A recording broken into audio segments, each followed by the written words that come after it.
بسم اللہ الرحمن الرحیم۔ ناظرین السلام علیکم، میں ہوں آپ کا میزبان صابر شاکر وفاقی دارالحکومت اسلام آباد سے۔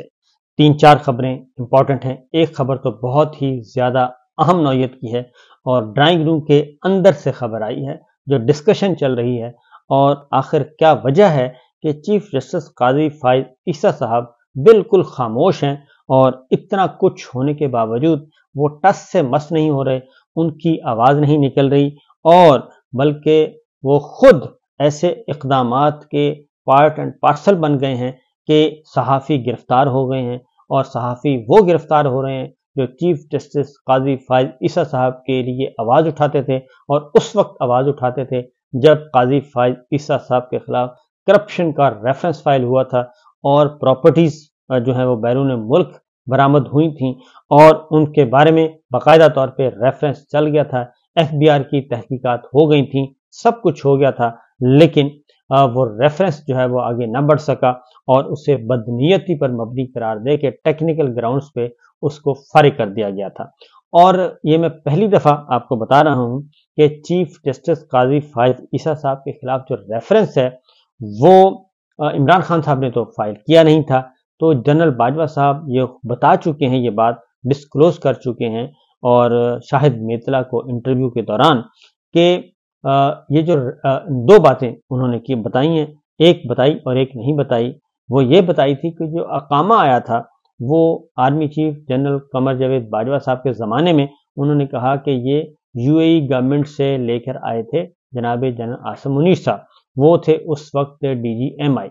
اور اس وقت وہ لے کر آئے تھے، اور یہ جنرل باجوہ صاحب نے بتایا تھا شاہد میتلا صاحب کو، اور یہ انٹرویو ان کا چھپ بھی چکا ہے، وہ قسط جو ہے۔ تو دوسرا ایک اور تھا، وہ تھا قاضی فائز عیسیٰ صاحب کے خلاف جو ریفرنس فائل ہوا تھا، تو وہ اس وقت DGISI تھے جناب عاصم منیر صاحب۔ تو اس لیے جو بار بار پاکستان تحریک انصاف اور شہزاد اکبر صاحب اور یہ سارے بتاتے رہتے ہیں، فواد چوہدری صاحب نے بھی کہا کہ یہ ریفرنس تو اوپر سے آیا تھا، صدر مملکت بھی بتا چکے ہیں کہ یہ تو آیا تھا جی، ایک ریفرنس آ گیا تو عمران خان صاحب کے پاس بھی۔ تو اب کیا وجہ ہے کہ سارے کے سارے لوگ خاموش ہیں اور اتنا کچھ ہو رہا ہے، الیکشن چوری ہو رہا ہے، کیوں نہیں بول رہے؟ یہ میں آگے جا کے آپ کو اس کی تفصیل بتاتا ہوں کہ وہ کیوں نہیں بول رہے اور قاضی فائز عیسیٰ صاحب کیوں خاموش ہیں، اور وہ ایک ایسے پروجیکٹ کا حصہ کیوں بنے ہوئے ہیں جس میں آئین شکنی ہو رہی ہے، قانون ٹوٹ رہا ہے، جمہوریت پامال ہو رہی ہے، لیکن قاضی فائز صاحب خاموش ہیں۔ ہو سکتا ہے آج کل میں ان کو احساس ہو جائے کہ وہ غلط کر رہے ہیں، اور صحافیوں پہ، میڈیا پہ جو پابندیاں لگ رہی ہیں، جو اس وقت ایک نیا عذاب نازل ہوا ہے، وہ ہو سکتا ہے کہ ٹل جائے، لیکن مجھے لگتا نہیں ہے کہ شاید اگر چیف جسٹس صاحب چاہیں تو وہ ایک لمحے میں ہو سکتا ہے۔ تو ابھی اسد طور صاحب کو انہوں نے ریلیز کروانے میں کوئی بھی آواز نہیں بلند کی، اور نہ صرف آواز بلند نہیں کی بلکہ اسد طور صاحب نے جب یہ کہا کہ آپ FIA کے نوٹس سسپینڈ کر دیں تو وہ انہوں نے نہیں مانا تھا اوپن کورٹ میں، اور باقی جرنلسٹوں بھی نے کہا، انہوں نے نہیں مانا۔ تو بہرحال جی آگے بڑھتے ہیں، پہلے چھوٹی چھوٹی خبریں لے لیں کیونکہ امپورٹنٹ ڈیولپمنٹس ہو رہی ہیں۔ ایک تو یہ کہ پاکستان پیپلز پارٹی اور مسلم لیگ نواز نے جو ڈرامہ کیا ہوا تھا، اس ڈرامے کے مطابق اب وہ ڈرامہ ایکسپوز ہو رہا ہے، اور پنجاب کابینہ میں پاکستان تحریک انصاف جو ہے وہ بجٹ کے بعد جو بجٹ پیش ہو جائے گا اس کے بعد پیپلز پارٹی پنجاب میں باقاعدہ طور پہ حکومت میں شامل ہو جائے گی، اور مریم صاحبہ کی کابینہ میں پیپلز پارٹی کے وزیر بھی ہوں گے، نمبر 1۔ نمبر 2، KP اسمبلی میں پاکستان تحریک انصاف نے یعنی کہ عمران خان صاحب نے اپروول دی ہے کہ وہ ڈپٹی اسپیکر کے عہدے کے لیے خاتون کا تقرر کیا ہے، انتخاب کیا، نامزد کیا ہے، اور انہیں کہا گیا جی کہ آپ سریا بی بی جو ہیں ان کو کہا گیا ہے کہ آپ ہماری ہوں گی ڈپٹی اسپیکر کی امیدوار خیبر پختونخوا اسمبلی میں، اور یہ پہلی خاتون ڈپٹی اسپیکر ہوں گی خیبر پختونخوا میں، لہٰذا یہ ہو گیا جی ایک اعلان۔ دوسرا، جو مریم صاحبہ ہیں وہ مسلسل ایک بات کہہ رہی ہیں کہ مسلسل ایسے ایسے پروجیکٹ کو اپنے نام اور اپنے والد صاحب کے نام کروا رہی ہیں جو کہ عمران خان صاحب نے شروع کروایا تھا یا چودھری پرویز الہی صاحب نے شروع کروایا تھا۔ تو اس لیے ایئر ایمبولنس کے بارے میں انہوں نے بات کی، تو ایئر ایمبولنس کے بارے میں چودھری پرویز الہی صاحب کی طرف سے راجہ بشارت صاحب نے اسٹیٹمنٹ دیا کہ ایئر ایمبولنس منصوبہ مریم نواز کا نہیں بلکہ وزیر اعلیٰ پنجاب چودھری پرویز الہی صاحب کا تھا۔ تو اس طرح سے آہستہ آہستہ خبریں باہر آ رہی ہیں اور برتن کھڑک رہے ہیں، تو دیکھتے ہیں کہ یہ برتن کہاں تک جاتے ہیں۔ اس کے ساتھ ساتھ پاکستان چیف الیکشن کمشنر اور ان کے ساتھ دیگر ان کے 4 رتن جو ہیں، انہوں نے خواتین کی مخصوص نشستوں کا فیصلہ آج کرنا ہے، تو دیکھتے ہیں آج ان کو خیال آتا ہے یا نہیں آتا، کیا فیصلہ فرماتے ہیں۔ پھر آگے جی 2 سینیٹر جو ہیں وہ مستعفی ہو چکے ہیں۔ بلوچستان عوامی پارٹی کی سینیٹر پرنس عمر احمد زئی، انہوں نے استعفیٰ دے دیا ہے کیونکہ انہوں نے بلوچستان اسمبلی میں ایم پی اے منتخب ہوئے، لہذا سینیٹرشپ چھوڑ کے انہوں نے صوبائی اسمبلی کی نشست اپنے پاس رکھ لی ہے۔ یقیناً وہ وزیر جہاں وہاں جا کے وزیر بنیں گے۔ اور اسی طریقے سے ایک اور جو گٹھ جوڑ تھا ان کا سامنے آ گیا ہے، اور وہ گٹھ جوڑ یہ تھا کہ سرفراز بگٹی صاحب وفاقی کابینہ میں نگراں حکومت میں وزیر داخلہ تھے، اور جیسے ہی الیکشن شیڈول آیا انہوں نے وزارت چھوڑی اور چلے گئے صوبہ بلوچستان میں الیکشن لڑنے کے لیے۔ الیکشن لڑا پاکستان پیپلز پارٹی کی طرف سے، تو لہٰذا اب وہ پاکستان پیپلز پارٹی کی طرف سے الیکشن جیت چکے ہیں، اور سینیٹر کی سیٹ سے وہ بھی دستبردار ہو گئے ہیں۔ انہوں نے بھی سینیٹ کی سیٹ چھوڑ دی ہے، تو ادھر ان کو کوئی اچھا عہدہ ملنے والا ہے۔ اب آتے ہیں جی اگلی بڑی خبر کی طرف کہ یہ کیا چل رہا ہے، کیوں اس اتنی زیادہ دھاندلی اور دھاندلا جو ہے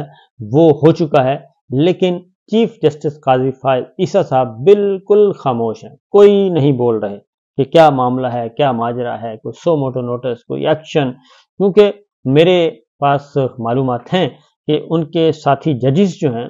وہ یہ ضرور کہہ رہے ہیں کہ اس معاملے میں دیکھا جائے بنیادی انسانی حقوق پامال ہو رہے ہیں، عدلیہ کی آزادی مسخ ہو گئی ہے، بار جو ہے وہ بہت کوسوں دور جا چکی ہے، چند نون لیگ کے جو چہرے ہیں وہ بار ایسوسیشن میں بیٹھے ہیں یا بار کونسل میں بیٹھے ہیں، وہ صرف طرفدار بنے ہوئے ہیں، ادروائز کوئی نہیں ہے۔ اب مسئلہ کیا ہے؟ اصل جو خبر ہے، مخصوص نشستیں نہیں دی جا رہی، چیف الیکشن کمشنر نہیں دے رہے، اور سپریم کورٹ خاموش ہے، سپریم کورٹ کوئی ایکشن نہیں لے رہی۔ بلے کا نشان واپس لینے میں چیف جسٹس قاضی فائز عیسیٰ صاحب نے اہم ترین کردار ادا کیا، بلے کا نشان واپس لے کر، اور نہ صرف بلے کا نشان واپس لیا بلکہ اس کے بعد جو کچھ ہوا ہر معاملے میں چیف جسٹس قاضی فائز عیسیٰ صاحب نے نون لیگ کے نیریٹو کو سپورٹ کیا، اور جب ان پہ تنقید شروع ہوئی تو وہ ہمارے سامنے ہیں، اسد طور صاحب بھی اور عمران ریاض خان بھی اور دیگر بھی۔ اب خواتین کی مخصوص نشستیں چیف الیکشن کمشنر نہیں دے رہا، اور اب آگے آ جاتے ہیں اس پہ خبر ہو یہ رہا ہے کہ ایک تو میں نے آپ کو دے دیا تھا کہ خبر دے دی تھی کہ نواز شریف صاحب نے 10-12 سیٹیں اور کہا ہے چیف الیکشن کمشنر کو 10-12 سیٹیں اور نکالیں، تو وہ نکال رہے ہیں، ری کاؤنٹنگ میں 2 سیٹیں انہوں نے دے دی ہیں، باقی بھی دے دیں گے، تو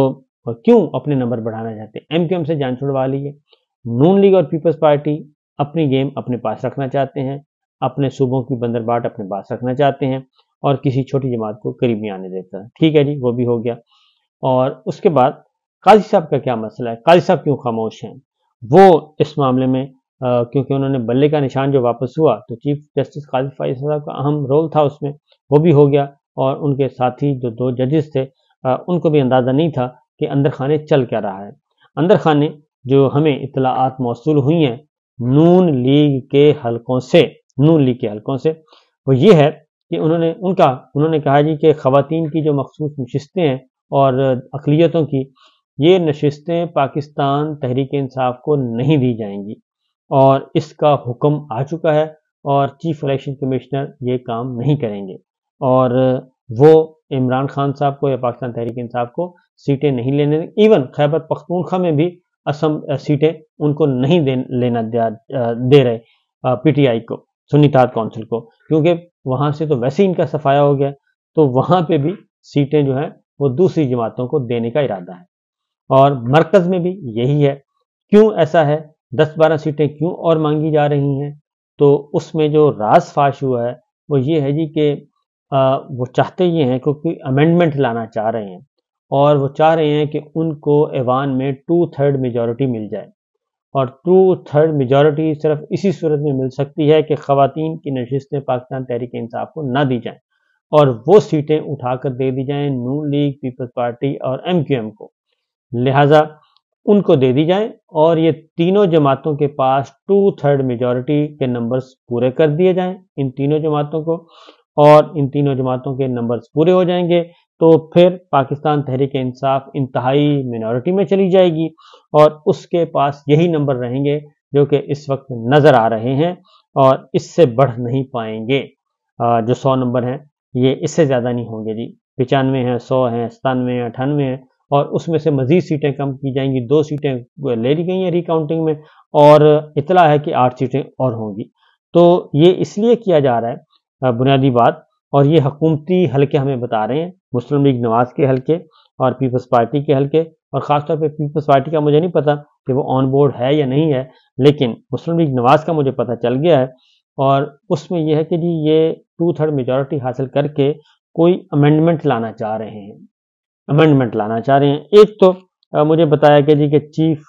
آرمی چیف کی ایکسٹینشن کی بات ہے، تو آرمی چیف کی ایکسٹینشن کے لیے تو کسی قانون میں ترمیم کی ضرورت نہیں ہے، وہ تو آلریڈی قانون جو ہے باجوہ صاحب نے منظور کروا لیا تھا،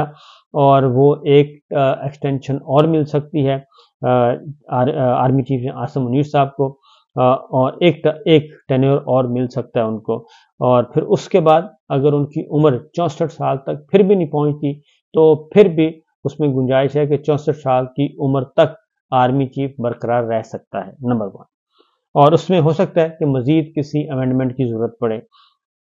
لیکن وہ امینڈمنٹ یہ نہیں ہے، وہ ہے کہ قاضی فائز عیسیٰ صاحب کو جو ٹینیور ہے ان کو 3 سال کر دیا جائے، یعنی جو بھی چیف جسٹس آئے ان کا ٹینیور 3 سال کر دیا جائے، جیسے ہی وہ چیف جسٹس بنے ان کی عمر کتنی بھی ہو، وہ سال بعد ریٹائر ہونا، 2 سال بعد ہونا ہے، 6 مہینے بعد ہونا ہے، نہیں، جب چیف جسٹس وہ بن گئے تو ان کی مدت فکس کر دی جائے 3 سال، جیسے آرمی چیف کی ہے، اور جیسے آرمی چیف کے ساتھ پرائم منسٹر کی 5 سال کی ہے، یعنی کہ پارلیمان کی مدت 5 سال کی ہے، وزیر اعظم آگے پیچھے ہو سکتے ہیں، عدم اعتماد آ سکتا ہے، یہ سب کچھ ہو سکتا ہے، لیکن اب جو امینڈمنٹ ہے وہ ہے کہ جی چیف جسٹس آف پاکستان کا عہدہ جو ہے وہ ٹینیور پوسٹ کر دی جائے، یعنی 3 سال کے لیے جو بھی چیف جسٹس آئے وہ 3 سال کے لیے ہو۔ اب اس میں کیونکہ ان کو خطرہ ہے منصور علی شاہ صاحب سے بھی، جسٹس منصور علی شاہ صاحب سے بھی خطرہ ہے کہ کیونکہ اگلے چیف جسٹس وہ ہوں گے، جسٹس اعجاز الاحسن صاحب تو درمیان میں سے نکل چکے ہیں اور ان کا تو استعفیٰ آ چکا ہے اور انہوں نے استعفیٰ دے دیا تھا، اب قاضی صاحب جو ہیں وہ چاہتے یہ ہیں، باقی سارے لوگ بھی، کہ قاضی صاحب کو کنٹینیو کروایا جائے، میاں صاحب بھی یہ چاہتے ہیں، زرداری صاحب بھی چاہتے ہیں، آپ کو معلوم ہے کہ قاضی صاحب جو ہیں وہ پارلیمان گئے تھے اور جو جوائنٹ سیشن چل رہا تھا اس میں گئے تھے، خصوصی اجلاس میں، ایک طرف ان کے زرداری صاحب بیٹھے تھے اور ایک طرف اسحاق ڈار صاحب اور درمیان میں جسٹس قاضی فائز عیسیٰ صاحب، تو اطلاع یہ ہے جی کہ کوئی ایسی امینڈمنٹ کر لی جائے کہ چیف جسٹس آف پاکستان کا عہدہ جو ہے اس کو ٹینیور پوسٹ کر دیا جائے اور 3 سال کا کر دیا جائے، تو اس طریقے سے قاضی فائز عیسیٰ صاحب جو ہیں وہ آگے چلتے جائیں گے، اور قاضی فائز عیسیٰ صاحب کو ایکسٹینشن ملے گی تو پھر آرمی چیف کے لیے بھی ایکسٹینشن کا راستہ آسان ہو جائے گا، اور نواز شریف صاحب جو ہیں وہ پھر ایکسٹینشن دیں گے، تو دیکھتے ہیں، لمبے لمبے پروگرام ہیں اور بہت بڑے بڑے ہیں جی، تو یہی وجہ ہے کہ لاہور ہائی کورٹ کے فیصلوں کو سبوٹاج کیا گیا، پشاور ہائی کورٹ کے فیصلے کو سبوٹاج کیا گیا، سندھ ہائی کورٹ کے فیصلوں کو سبوٹاج کیا گیا، اور جسٹس قاضی فائز صاحب مسلسل خاموش ہیں، اسد طور صاحب نے اسی لیے ہتھکڑیاں لگے ہاتھوں کو بلند کر کے کہا تھا تھینک یو چیف جسٹس قاضی فائز عیسیٰ۔ تو یہ سچویشن ہے جی، یہ میں نے آپ کو بتا دیا کہ اصل پرابلم یہی ہے کہ چیف جسٹس صاحب اسی لیے خاموش ہیں کہ جو کچھ ہو رہا ہے ہونے دیا جائے، اور یہ ایک ٹینیور پوسٹ کا جو کانسیپٹ ہے اس کو لاگو کرنے کی کوشش کی جا رہی ہے۔ اجازت دیجیے، اللہ حافظ۔